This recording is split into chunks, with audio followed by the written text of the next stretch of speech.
the latest in the world of sports. I'm Paulo de Rosario. We give you the conversations you want to hear from your favorite icons and athletes. I'm Maitan Sai in tonight's game plan. We'll catch up with some of the newest additions to the Blackwater Bossing's lineup, JVee, Casio, and Barkley, Eboña, alongside head coach Ariel Vanguardia as they get set for the reinforced conference. We'll also talk about the league-leading Golden State Warriors after their big win today against the Brooklyn Nets. Are the Dubs the early title favorites this season? And we'll check in with the new-look Perlas Spikers as they toughen up for the upcoming PNVF Champions League. Buckle up, sports fans. Let's get in the game. As PBA fans await the return of on-court action, the current offseason has been full of moves across the league, including big changes for the Blackwater Bossing. After today's recent trade, the Blackwater Bossing had now added Mike Ayon, Will Macaloni, JVee, Casio, Barkley, Eboña, and Rashawn McCarthy to their lineup. Now joining us tonight are two of the names on that list, PBA champ JVee Casio, 2020 PBA All-Rookie Team member Barkley Eboña, and their head coach, Coach Ariel Vanguardia. Gentlemen, welcome to the game. Hi, good evening. Good evening to everyone. Coach, I'm going to start off with you here because we're going to talk about these two guys and the rest of the moves that you made. And Yes. Looking at the makeup of this Blackwater team right now, grabe yung ginawa nyo, wholesale changes. A lot had to change considering 19-game losing streak na yung franchise na to. Can you talk a bit about yung strategy on refreshing this lineup that you have started to do? Well, we'd like to balance the lineup. I think that's one of the things that the management and we talked about with management is that the previous team wasn't as balanced as we would have wanted. So the positions that we needed, we filled it up, and then it's unfortunate that we had to make changes among the guys that that are marketable. Of course, yun yung mga the ones that kumbaga sama sa team. But, right now, we're happy with our makeup. We had several changes and we're looking forward to building chemistry.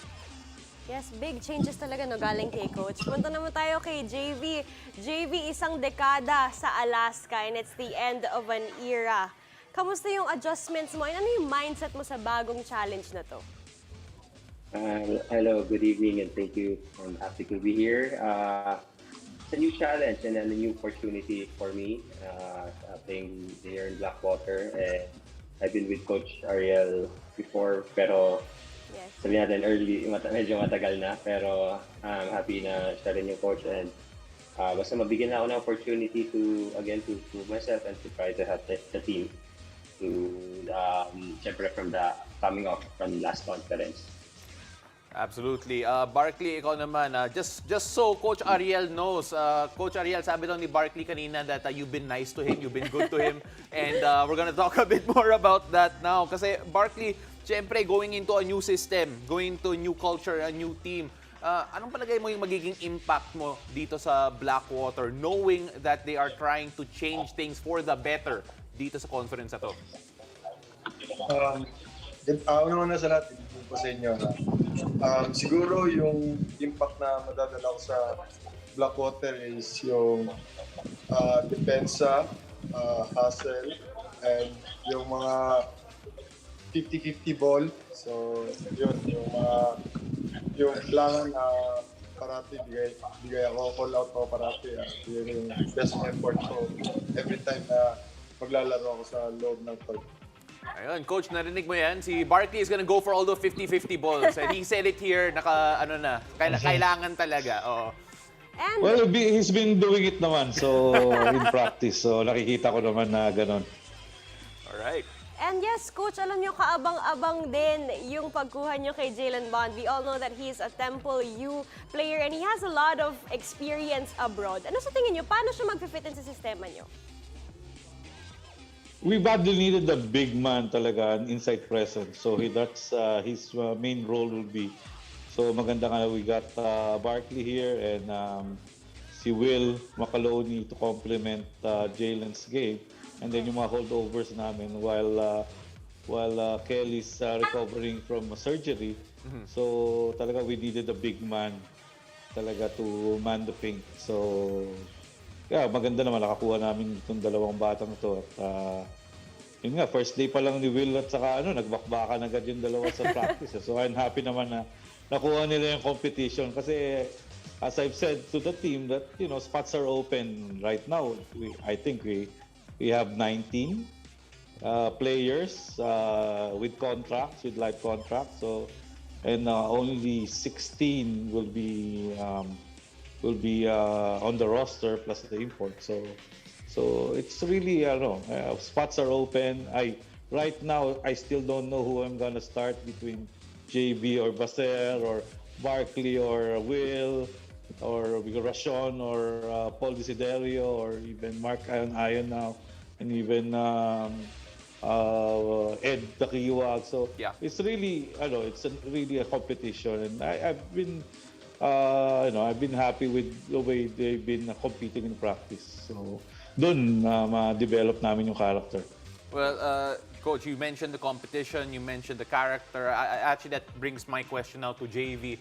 JVee, you're going into a group that is trying to change yung culture nila into a winning one and trying to establish all the right habits. In your first few days dito sa Blackwater, can you tell us a bit about yung kultura na yun and how they're trying to change yung culture nila to a winning one?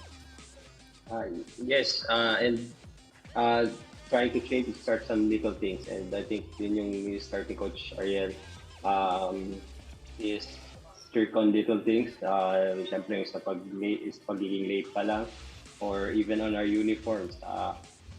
Kailangan siyempre na kami ng Blackwater. So even on those little things, it starts with that, and I think it's a great thing to have those details to ma-impart sa team. Kailangan maging one kami, maging kahit pa paano, parang we are on that same track on rebuilding this franchise and trying to show na we can compete and maybe not even compete and be on that top teams. So I think that's the goal, and basta nag-start lang sa mga little things, and I think that's a great way to start rebuilding the franchise. That's right. Talagang value system kailangan na to rebuild a team. And also, kay Barkley, nakalaban mo na yung Blackwater before. How will your experience help you to up the potential of this upcoming team? Siguro gawin ko lang yung mga gusto ipagawa ni coach sa akin. Sabihin ko lang siya kasi alam ko naman para sa ipakabuti ng team. And sana may mapuntahan kami na maganda yung ipapakita na. So, yun. Well, exciting times here for the Blackwater bossing. Coach Ariel, first of all, good luck and we're excited to see you break yung streak ngayon ng Blackwater. And especially with guys like JVee and Barkley there, you know what? It's bound to happen very, very soon and we're so excited for it. Gentlemen, thank you very much for joining the show. Thank you also for inviting us. All right, after the break, we'll break down the Golden State Warriors' blowout victory over the Brooklyn Nets. Are they title favorites this early in the season? All that and more. Keep it here. You're watching The Game.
Welcome back to the game. I'm Paulo De Rosario.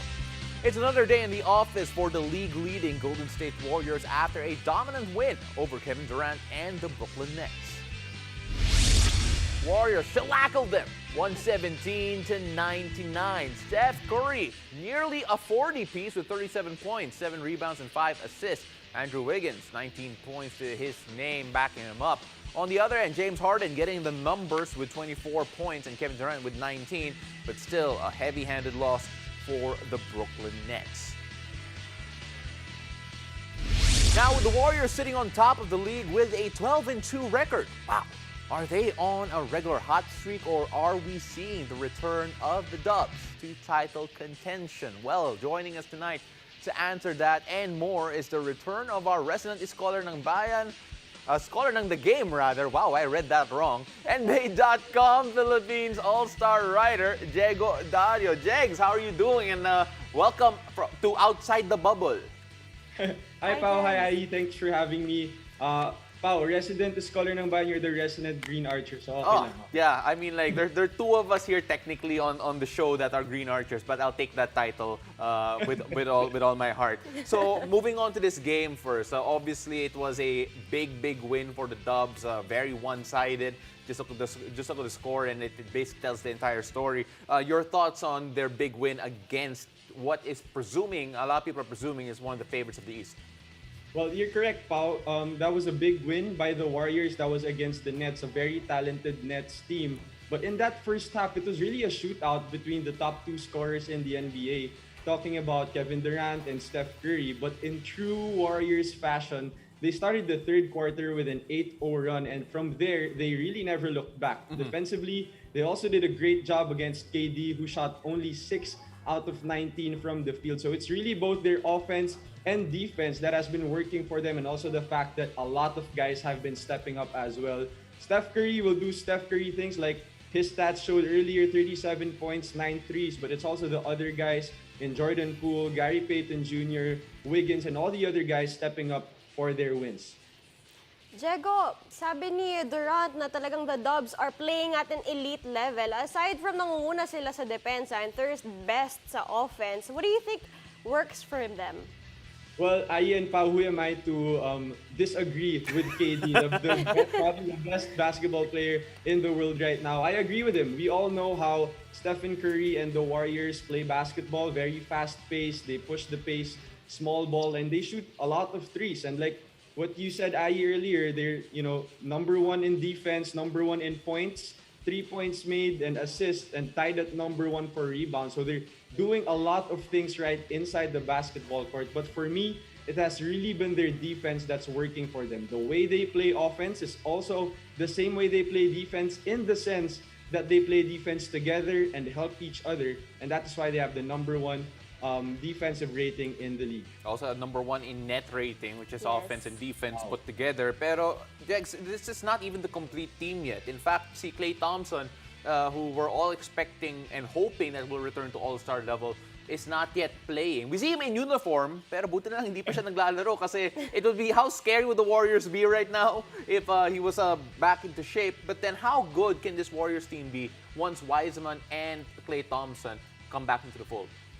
Well, Pao, I was about to say, the Dubs are doing this. They're the number 1 team in the league without James Wiseman, who's a great big man with a lot of potential, and without the other splash brother in Klay Thompson, who will be another problem for other teams when they return. And it was reported also that Klay Thompson is already playing 5-on-5 with the team, and that's crucial because as a player, personally, it means that he's already trying to get back into game shape, and I'm really excited on what Klay Thompson will do for this Warriors team. And Diego, of course, a lot of the success of the Dubs, thanks to Steph Curry playing at an MVP level again, leading in plus-minus. What do you think is different for him? Yung narinig ko nga yung training daw niya, yung shooting daw hindi considered point kung hindi swish. Well, that's crazy. I think yun pa lang makikita mo na Steph Curry is on a different level this season. Imagine when he shoots, he doesn't count it as a make if it hits the rim. So Yes. he is really on a different level when it comes to training. And aside from shooting and his crazy skills, I think it's the way he shares the basketball with his teammates, playing a lot of off-ball, setting screens for the other players, and also his willingness to play defense. When your leader is doing all of these inside the basketball court, all the other players will follow suit. And that's what's happening with the Warriors and Steph Curry this season. Well, looking at the graphics right there, the plus minus. For those wondering who's in second place down, it's actually Derrick Rose. So really interesting numbers there in terms of the plus minus category. But looking at this this MVP race right now, I know we're getting ahead of ourselves kasi grabe wala pang 20 games eh. Pero si Steph Curry right now may have pushed himself into the discussion based on how his team's performing, based on his individual numbers. Do you think that right now he's an early favorite, or he still has to knock out a few other guys from that podium in particular? Well, we're early into the season, but I think at this point, I think he should be the front runner. Even for me, last year, I believe that if they made the playoffs, he should have been the MVP. But this time, their team is winning. Their team is the number one team in the NBA. He's averaging almost 29 points, 6 rebounds, and 6 assists. I mean, that's crazy. And with the way he's shooting at his level, I think it's really on a higher level at this stage of his career. For me, I think he's the best shooter of all time at this point. I mean, look at Curry, Pao. He's so inspirational. Parang na-inspired ka. Like, I can feel that you're inspired by him just talking about him. Oo. Pero you have a lot more to say about that. Yeah, and Jago, punta naman tayo dun sa gameplay kasi minention mo nga kanina, the Warriors have been outscoring their opponents 124 points. Lagi pa nagsisimula sa third quarter. So ano sa tingin mo yung crucial adjustments na ginagawa nila sa first half in order to extend the lead? Well, I think you have to give credit to the coaching staff of the Warriors. It's Steve Kerr. He loves to move the ball around. He loves to set a lot of off-ball screens. And when it comes to that third quarter, ever since 2015 in their championship run, they were always playing well in that third quarter. I think it's because of their adjustments, the way they read, and the way they help each other inside the basketball court. And I think, it starts with Stephen Curry really being unselfish, and it all trickles down to all the other players of the Golden State Warriors. All right, so right now we're out of time, Jegs, but I can't let you leave without this one last question. Yes or no? No explanations. Will the Warriors make the finals this year? I have to say yes, Paul. No explanation. There we All right, go. that's fair. All right, Jegs, great to have you back. Hopefully we can get you in studio again soon. Stay healthy, stay safe, and thanks for coming in. Yep, thanks for having me, guys. Had fun. Yes, thank you. High hopes for the Dubs when we return.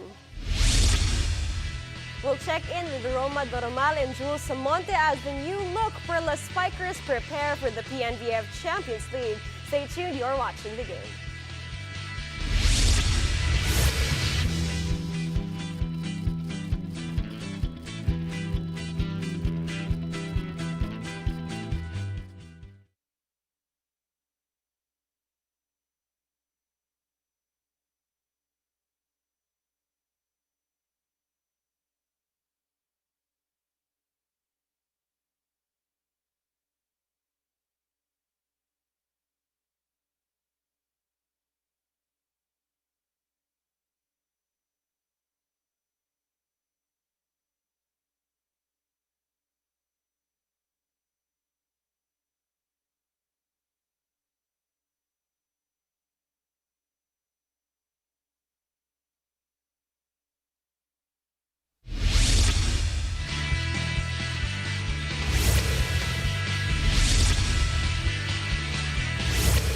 You're watching the game.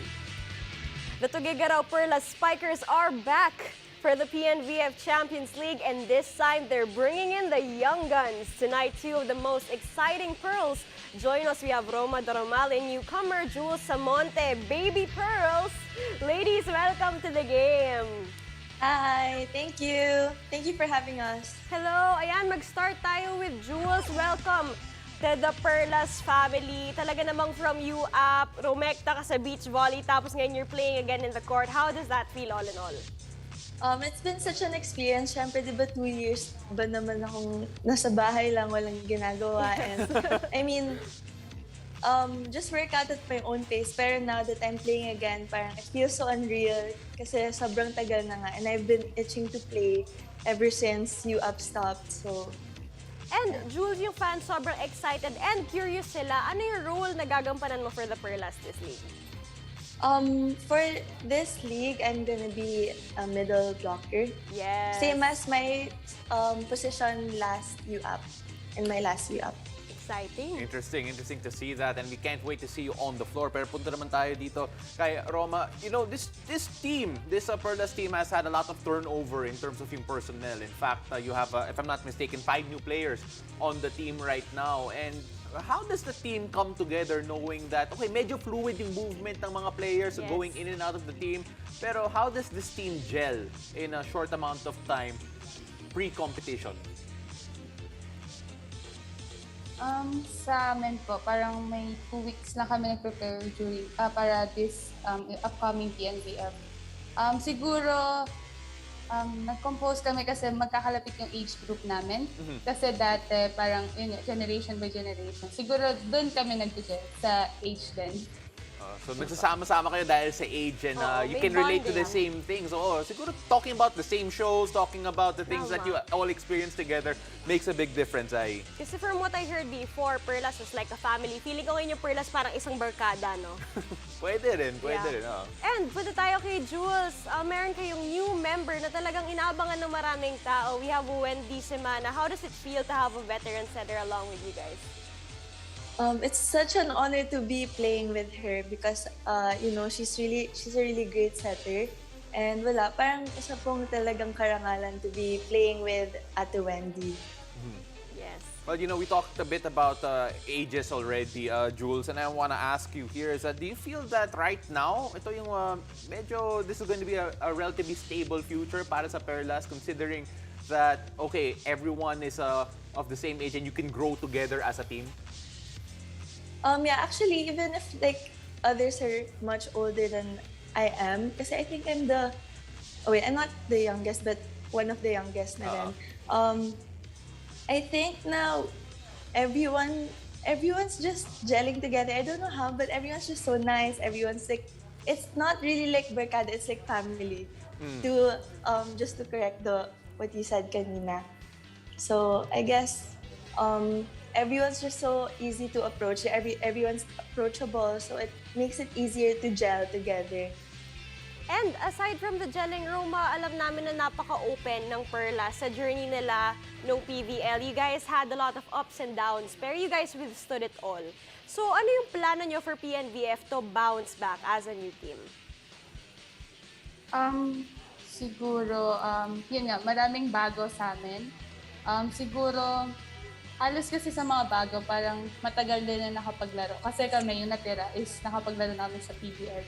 Siguro parang yung yung gigil, hindi naman siya yung bad na gigil, pero yung gigil nila makapaglaro ulit, Tama. makapagbalik ulit ng laro nila.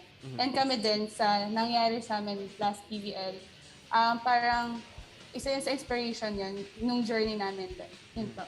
Well, Roma, you mentioned it right now that the holdovers they want to be able to get out there, may konting gigil, and syempre with a team that's relatively new with 5 new faces there. Sino nagka-take up ng role as a leader to bring everyone together within yung grupo ninyo? Syempre di na po tayo kay Ate Wendy po tayo. Kasi syempre isang karangalan nga po na makatimate namin siya na parang ilang generations. Hi, Ate Wenz! Pero kasama namin siya ngayon. Yun po, parang every training talaga parang wow, galing. Parang wow, galing. Ganun po. Tapos grabe din siya magdala sa amin. Yun po. First of all, hi Ate Wenz. Thank you very much for watching and supporting your teammates here. Talaga namang nakaka-inspire at nakaka-up ng moral kapag veterana yung magiging leader nyo. And also, Jules, sino kaya yung mga minamata mong teams na nakaka-excite, na-excite ka to play against? Actually, I'm really excited to play against everyone. I don't know how the teams play kasi I have no idea how. Kasi diba everyone's recruiting and maraming nag-change sa teams, especially for from the past league, PVL. Marami na din nawala, marami na din nadagdag. So I don't know what to expect. So I'm really excited to just play against the players I also played against before. So No, I think that's perfect. Syempre, you want to discover about yourself also going into this type of competition. Roma, exactly. do you feel the same way considering the fact that, okay, so maraming movements from players in the past few months, past few weeks, and you're going into a situation wherein you probably don't know how your opponents are playing. You go into a tournament like yung PNVF, what are you expecting from your opponents and what are you expecting from yourself? Siguro, syempre, expected na nag-training lahat. Nag-training lahat. Siguro yung magsa-start na po ako sa amin, wala namang expectation sa amin, pero parang siguro as a team, parang everyday lang, doon lang yung magmamatter yung result sa amin. Parang, wag muna kami mag-focus sa end goal. Parang everyday lang po. Yun lang. Yes. Staying in the moment. Eh. Tama. Oh, that's why, they call right now the gift. That's why they call it the present. Eh. Ganda. Oo, Ganda ng joke. Jules, Roma, meron ba kayong message sa fans nyo? We just want to say thank you for supporting us, for showing your love and support, and we hope that you know that we see all of your messages, and we really appreciate your loving words, kind words. So, yeah. Yes. Susuportahan kayo ng fans and susuportahan kayo namin ni Pao. Thank you, girls, for joining us. Thank you po. Thank you for joining us. I'm Maitan Sai. Catch us weeknights here on One News, One Sports, and One Sports Plus. I'm Paulo Del Rosario, and this has been The Game.